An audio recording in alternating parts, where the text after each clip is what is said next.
दोस्तों, आज हम बात करेंगे एक कहानी की जिसे भेजा है पूनम जी ने अपनी पुस्तक कॉफ़ी टाइम से।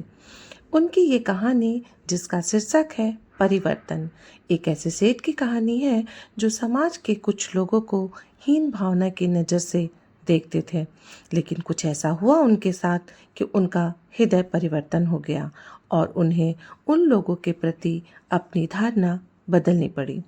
तो चलिए सुनते हैं ये कहानी क्यों और कैसे सेठ जी के साथ बदलाव हुआ।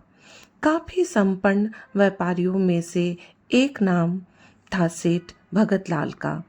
उनका कारोबार, उनकी शोहरत चारों ओर फैली हुई थी। व्यापार में मग्न भगत लाल को परिवार वालों की चिंता थोड़ी कम रहती थी।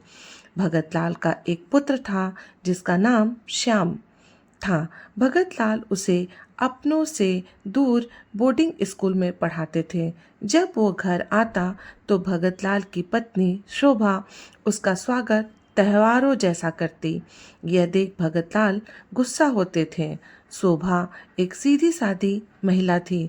उसे व्यापार का कोई भी जानकारी नहीं थी, क्योंकि भगत लाल अपने व्यापार में औरतों की दखल अंदाजी नहीं पसंद करते थे।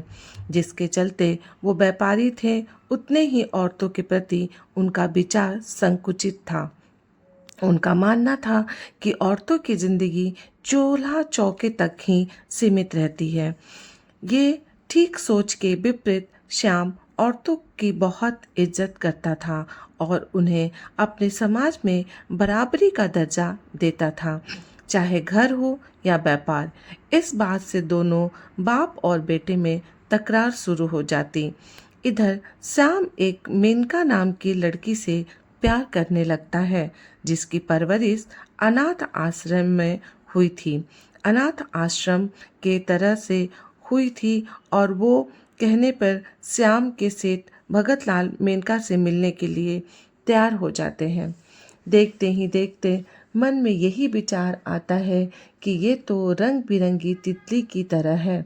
ये किसी भी घर की गृहस्थी क्या ही संभालेगी, जिसने कभी गृहस्थी देखी ही ना हो। सेठ भगत लाल जब मेनका या उस जैसी कोई भी अनाथ लड़कियों को देखते तो यही सोचते, लेकिन इस पर ना बात करते हुए वो आगे की पढ़ाई के लिए श्याम को शहर भेज देते हैं। और जैसे ही श्याम की पढ़ाई पूरी होती है, वो अपने अपने ओर से मेनका की शादी की बात करने की सोचने लगता है। तभी उसे अपने पिता यानी सेठ भगत लाल की चिट्ठी मिलती है और वह जल्द से जल्द अपने बेटे श्याम की शादी किसी और से करना चाहते हैं। इस पर श्याम सोचने लगता है कि फिर काफ़ी देर सोचने के बाद वह निर्णय लेता है कि जाके पिताजी से बात कर ही लेता हूँ और उनको अपनी और मेनका की शादी के लिए तो मना ही लूँगा। इस सोच के साथ वो अपने पिताजी से मिलने चला जाता है। घर पहुंचने पर घर का खुशनुमा माहौल देखकर मन ही मन खुश होने लगता है कि पिताजी तो पहले इतना खुश नहीं रहते थे। चलो अच्छा ही है, मैं अपनी शादी के लिए उन्हें मना ही लूँगा। पर किसे पता था कि श्याम के मुख से मेनका की बात सुन सेठ भगत लाल आग बबूला हो गए। उन्होंने श्याम को फटकारते हुए कहा, शहर की बात शहर में ही छोड़ दो। मैंने तुम्हें इसलिए नहीं बुलाया कि तुम अपनी प्रेमिका से विवाह कर लो। छोड़ दो उसे, जिससे मैंने बात चलाई है उससे तुम विवाह कर लो और उसे अपनी शादी का कार्ड भेज देना। वो भी तुम्हें कुछ दिनों के बाद अपनी शादी का कार्ड भेज देगी। पिता के मुख से ये बात सुन श्याम विचलित हो गया। उसे लगा कि अब मेरी बात पूरी नहीं हो पाएगी, क्योंकि सेठ भगत लाल को अपने वैभव पर काफ़ी घमंड था। सेठ ने तो यहाँ तक कह दिया कि ऐसी लड़कियों को वो भली भांति जानते हैं। वो तुम्हारे जैसे अमीरजादों को फंसाकर उससे शादी कर लेती है। अरे वो तो पैसों के लिए उनके कुत्तों तक से शादी कर ले, यह सुनकर श्याम को बहुत जोरों का धक्का लगा। श्याम की माँ कुछ भी ना बोल पाई। वो रो कर रह गई अपने बेटी की तरफ से, और अपने पति के स्वभाव को तो वो जानती थी भली भांति, क्या ही बोलती। अतः श्याम ने पिता की बात नहीं मानी और पिता के घर छोड़ने का फैसला ले लिया। इस पे सेठ ने भी उसे छोड़ दिया और उसे नहीं रोका, अपने घर नहीं बुलाया।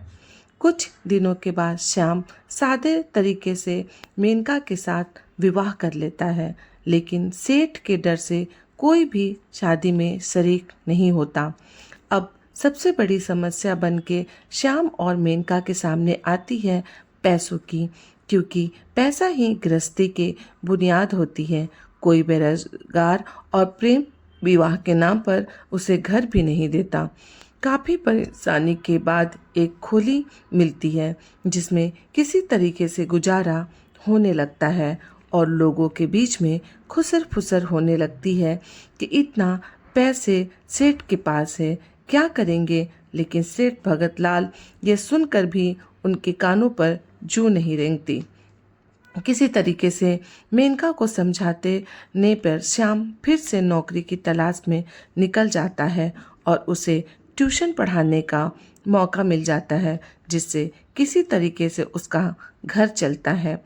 एक दिन जब मेनका पानी भर रही होती है, तभी एक मनचला लड़का उसकी बर्तन को फेंककर उसे छेड़ने लगता है और कुछ ज़्यादा ही बदतमीजी पर उतर जाता है। यह देख मेनका अपने बचाव के लिए श्याम को पुकारने लगती है और श्याम आकर उस लड़की की पिटाई शुरू कर देता है, जिससे वो लड़का अपने जेब से चाकू निकालकर श्याम पर वार कर देता है और मौके पर ही श्याम की मौत हो जाती है, जिससे पहले की तरह मेनका फिर से अकेली हो जाती है।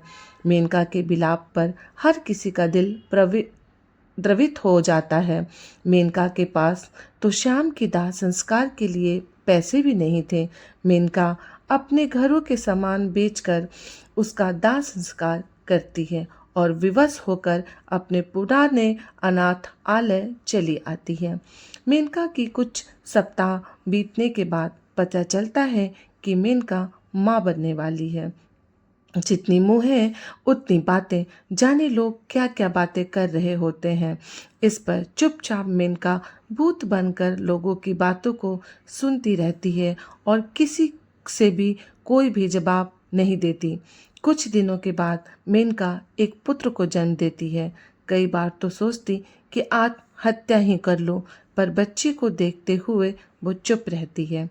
इधर किसी ने तो सेठ भगत लाल को ये खबर देते हुए मान्यता से नाते मेनका और उसके बच्चे को अपनाने के लिए कहते हैं।